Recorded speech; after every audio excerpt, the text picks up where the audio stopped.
So Candace is a collaborator, educator, and innovator. Her interests are promoting a culture of collaboration, inclusion, and innovation in higher education across functional areas. At the University of Illinois, she serves as the professional co-chair for the Black Faculty and Professionals Alliance, racial justice ally facilitator, and on the leadership team for the Women in Technology group. Candace has nearly 20 years of experience in various technology roles, ranging from workstation support and server administration to leading shared governance efforts and IT project management. Currently, as Assistant Director of Instructional Technology for the Department of Chemistry, Candace supports course technology needs and develops interactive online content for faculty and instructors. She provides leadership in the development of chemistry learning spaces and initiatives and serves as a liaison for instructional technology interests across campus. With that, please join me in welcoming Candace.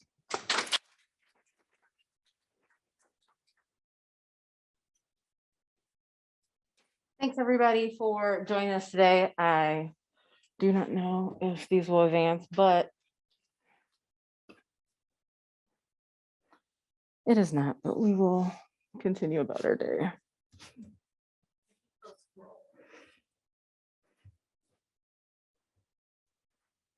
Okay, but it's on extended view, so that's okay. I'll just figure it out. No worries. I will just do this. So we already talked about me, so we're going to continue to move forward. Okay. So why is this important to me? And I will say that in terms of my background, I have a very elaborate past, but I'm not sure if people are familiar with this. I usually have a lot of gifts that move, but this is a PDF, so don't worry about that. But this movie, Galaxy Quest, about whenever it came out 25 plus years ago, I started my professional full-time career in technology. I was running a help desk at a higher educational facility. I was responsible for 5,000 plus endpoints. Most of the people I supported were doctors. They had multiple degrees. And here I was, a 20-some-year-old Black woman, telling them what they were going to do with their technology and things in that space. So there was nobody that looked like me. There wasn't one doctor that actually met the criteria that I look like and things of that nature. However, I was there to tell them how to spend most of their money because a lot of their money was technology based. And so I did a lot of listening, I did a lot of things. And I've been doing diversity work. I've been doing allyship work for 20 plus years. And so it's really important to me because I had to learn early on that I was the person that defined what I could do and what I couldn't do. I couldn't let other people define me. And I wanted people that came after me, like my daughter, like my son, like anybody that's going in this profession, to have someone to look up to and be able to do things like that. So it's very important for me to share this work with tons of other people. And it's something I care about, and I'm going to tell you why you should care about it. You probably already care about it, but it's fine. So talk to your partner, whoever you want your partner to be, and talk about why allyship, why it's important to you, and why you chose to talk about it today. Just spend like 30 seconds. Do that. Introduce yourself if you need to. It's fun.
Awesome. Go ahead and clap once if you can hear me.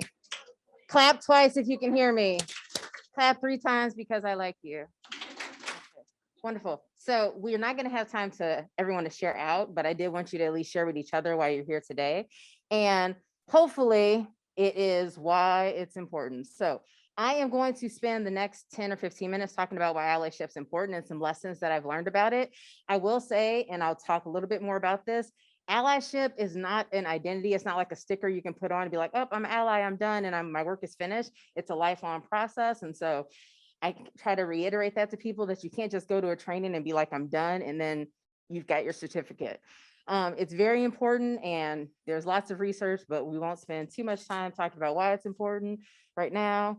We need lots of allies. I will say that in my field, and I've been in a CIO role, I've been in director roles, is so much important, the influence of gender diversity, but we need more people that don't look like us to be allies, and they need to be trained up in this work. And so, you work in a space that you're the only one that looks like yourself. Well, once you know some great practices, you need to train up those other individuals around you to make sure that they have a similar mindset to you. And so I've done this talk or similar talks, longer workshops to all white men, and they come out like, oh my goodness, these are things I've never thought about. And when I do it to women, they're nodding their heads throughout most of the presentation, like, oh yeah, and it's mind boggling. But anyway, oh my God.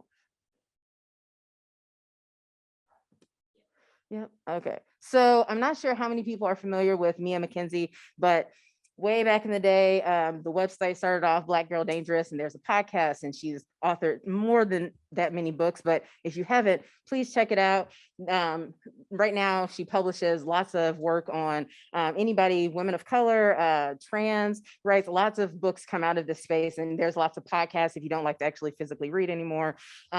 So please check it out. But the quote that I like to share, because it means so much to me, is that ally can't be a label that you place on yourself, and it shouldn't be something, but you have to practice it. It's that active thing you have to do, and it has to be done over and over again, even when you get tired, to take up the torch. So let's talk about what it is that we can do to do that. Here's some definitions. Everybody loves a great definition. The part that is in bold is the part that I want you to focus on. It's being an ally is being able to learn and practice those skills. And so I would like to talk about the difference between allyship and advocate, because even though you can be both and you can do both, there are different things that we're talking about. So I also mentioned an advocate is a person who represents and works with the people that they're representing, helping them encourage and exercise their rights. Do we kind of have a difference between how they have two different things? They can be yes and, you don't have to be one or the other. Yes. It's okay if you have questions. I will stop. So one of the best examples that I like to share, because again, I think I get most out of this when people get to ask questions, is this idea. So there's a quote that says, she wasn't looking for a knight, she was looking for a sword. And so there's a book, maybe it's Better Allies by Karen Catlin. Don't quote me on that. There's a reference slide afterwards. But one of the first times I heard this used is because very often when people are an ally, they think about they have to come in and save the day. And an ally is not about saving the day. It's about changing the culture. And so it's not about someone coming in and rescuing you. It's not about someone wanting to just fix it and they be right, or they be the one that is getting the credit. It is about someone trying to implement systemic change, and they don't want to just change one thing, they want to change the entire system. So an ally really has to do a lot more listening, they have to do a lot more practices. And so we're going to go on to what can you do so you can be that ally and not a knight in shining armor. So one of the examples, and I'll talk about some other ones, let's say this is a very simple example and I'll elaborate. So if you are trying to be an ally versus a knight, and you notice that Nicole is getting talked over in a meeting and somebody's just interrupting, John just interrupting every 5 seconds. If I'm trying to be a knight, I might say, Nicole had a great idea, and then say what Nicole's idea was because I want to give Nicole credit. However, if I am trying to be an ally, what I want to do is change the practice, the system. I don't want to change that person. I don't want to change the one specific thing. I want to go back and say, maybe we need to implement a rule where we don't interrupt each other. And this is changing the system. So like when we're doing HR practices, sometimes people try to be that knight and ally. They're like, oh, we just need to hire XYZ instead of trying to change the system, which is when we post jobs, they're not getting to the right spot. So how can we get more women? Oh, I found a woman. We're good. Check. We're done. No, you have to change the system. How are we broadcasting? How are we bringing people in? How are we keeping them feeling valued versus we got them there. Cool. We're done. That's not the end of it. So again, an ally is constantly to do this work versus just trying to fix one thing. And sometimes people think I fixed it. We've got the most women we ever had here on our campus. And then they have this place where they're all miserable or they don't understand why they can't get their work done. And because they tried to fix the one thing versus the larger thing. I think everyone's nodding head. This makes sense. Okay, we're not talking to nobody. Okay, so learning is a process. Again, I put too many gifts in here, but I like them because they remind me what I'm supposed to be saying. So if you're not familiar with that reference, that's Yoda. But I came from a technology background. So in order to try things out, we do a fail fast mentality very often. You got to get out there and try some things. One of my favorite educators, and they're a fictional person, is like Miss Frizzle, and it says, take chances, make mistakes, get messy. You have to do that, especially when you do allyship work. People are hard. They don't want to dip their toe in. They're just like, ooh, if I say something wrong, if I do something wrong, like what's going to happen then? You got to take a chance. And when you take that chance, that's when you can do that learning. Now, I will say some people will make mistakes. And if you do, you can learn from it, apologize. And by apologize, I don't mean like, oh, I'm sorry, I hurt your feelings, but sincerely apologize for whatever it is that you did that was incorrect and learn from it. If you make a mistake, try not to get defensive. I've had to tell my staff this, I've had to tell people so often, but if somebody was offended, believe them when they said, you offended me, and just take it at that and learn from it. Don't go, but I didn't mean it that way. Of course, I would hope you didn't mean it that way. However, they felt that way. So don't try to invalidate how they felt. And, other women that are in fields, they're not off the hook for this, but does that make sense what we're talking about here? Okay. I want you guys to have questions. So I am going fast on purpose. It's good. I did actually forget and thought this was 30 minutes versus 20. So you will see this.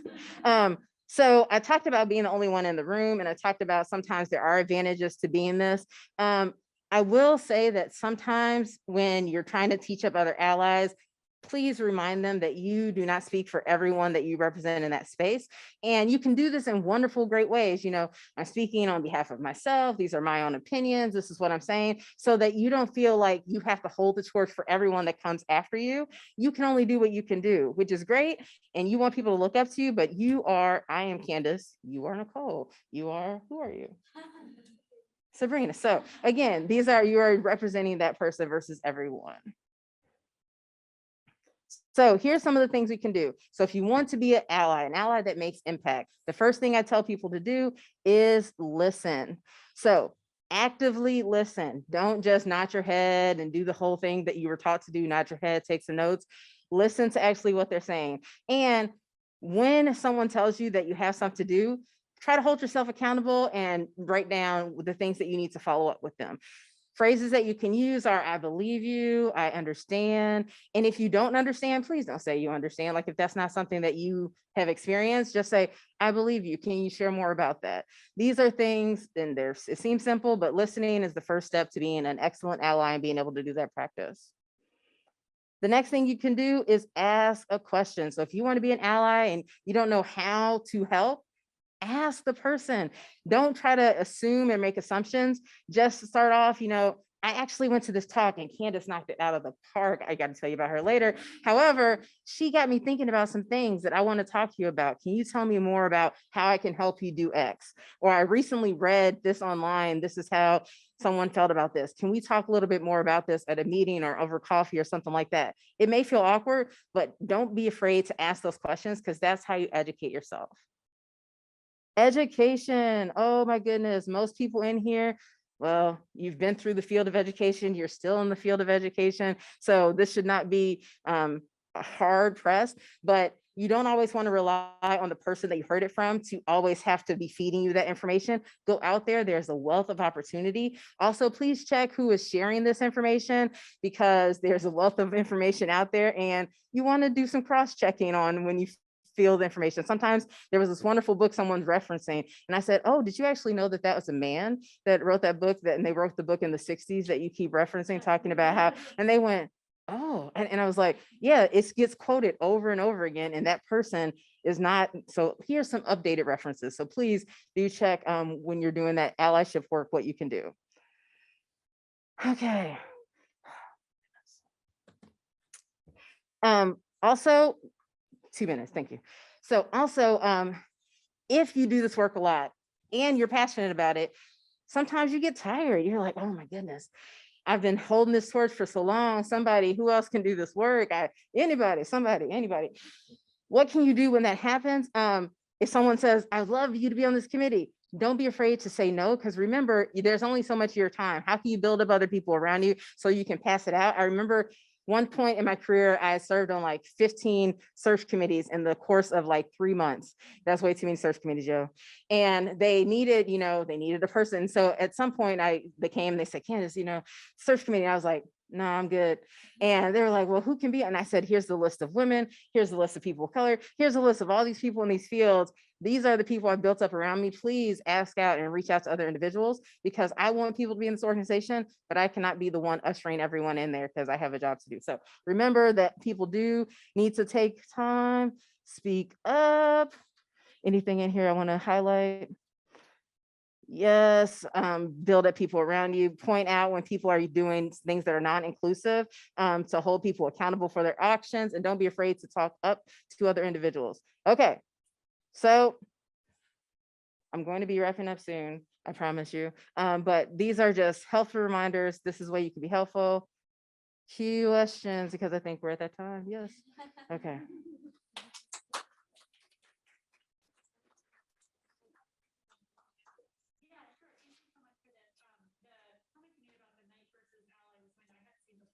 Appreciate you sharing that.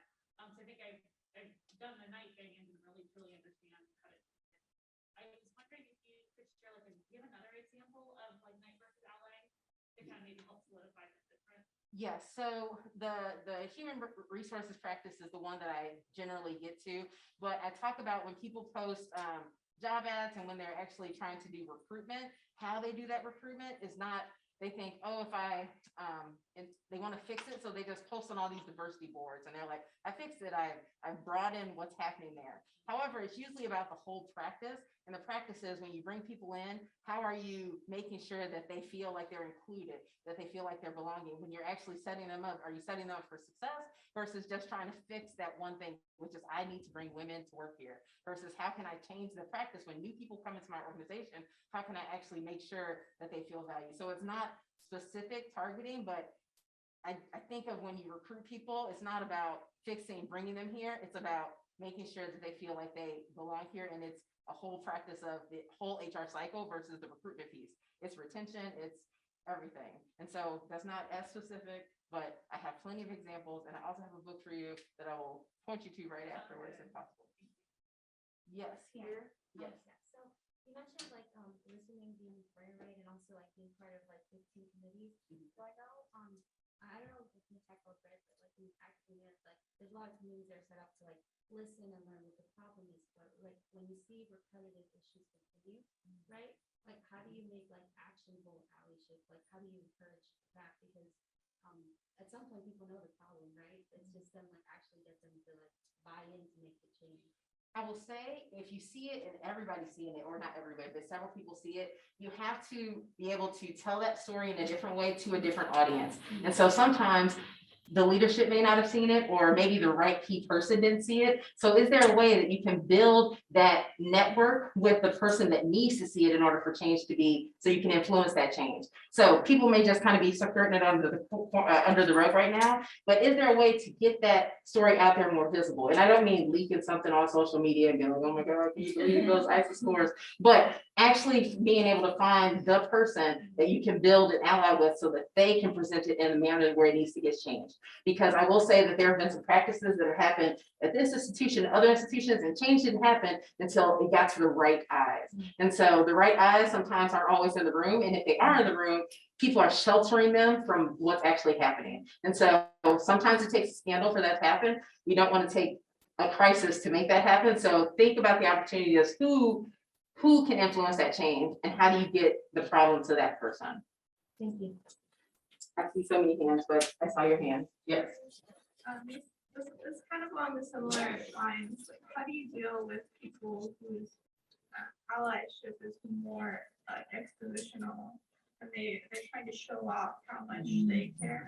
Right. The performative allyship, like, oh, I posted the sign, I've done this, Yeah. but they're not truly doing the work. So of course, as we know with our definition, that wouldn't be allyship, but sometimes they get credit for that. So how do you address that? So I will say that there's multiple, it depends on your relationship with that person and how you need to work with that person afterwards. Like, let's say your supervisor or the person in your research person is the person doing it, so they have direct authority over some of the things you do. I would handle that completely differently than if it was a colleague or another grad student that I was working with. So if it is a peer that is doing that, generally when things are presented and they're doing things performative, I just ask them to share, you know, what's the piece that they're working on and what people are doing next. So I actually get like, tell me your piece, or not pointed, it depends on the group space, but share the things that you're working on, or then add on to it and say, oh yes, this is also work that I've done. So I'm trying to make sure that we can kind of divvy out what work specifically they're doing versus I went to that training too. So if it's a peer, it's that way. If it's above, we'll probably have to spend a little bit more time talking about that different, because there's a different conversation if it's above you and how you want to address that.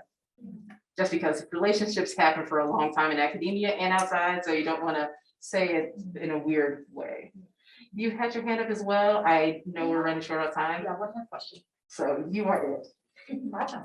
So I actually have a question as far as sort of engaging others in allyship and advocacy, because I work in a national laboratory, and there was a recent study done on gender harassment and discrimination, very high level, everybody's probably heard of it. Well, the authors actually came to our national laboratory to give a presentation on it. And I noticed going to this presentation, I was the only person from my building that was going to it.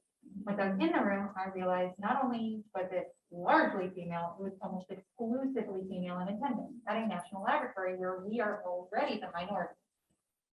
How do we engage others who it may actually pertain to, and you know, encourage that allyship in others who may need that education?